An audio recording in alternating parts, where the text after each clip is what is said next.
نے فرمایا ہے جو سورت واقعہ پڑھے اسے فاقہ نہیں آتا. کہنے لگے چاند تو اپنی جگہ چھوڑ سکتا ہے, سورج گر سکتا ہے, تارے ٹوٹ سکتے ہیں, پر مدینے والے رسول کی بات غلط نہیں ہو سکتی. حضور نے فرمایا فاقہ نہیں آئے گا تو انشاءاللہ کبھی بھی نہیں آئے گا.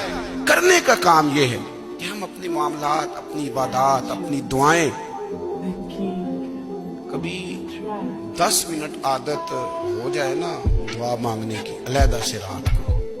حضور نے فرمایا جو فرض نماز کے بعد دعا مانگے اللہ اس کی قبول کر لیتا ہے. نبی پاک صلی اللہ تعالی علیہ وسلم نے فرمایا اللہ مسافر کی دعا قبول فرماتا ہے. حضور نے فرمایا اللہ مظلوم کی دعا قبول فرماتا ہے. حضور نے فرمایا بیمار سے دعا کراؤ اللہ اس کی دعا قبول فرماتا ہے. میرے نبی پاک نے فرمایا ماں باپ جب بھی اولاد کے لیے ہاتھ اٹھائیں, ویسے تو بلے شاہ تو آسمانی اڑ دیے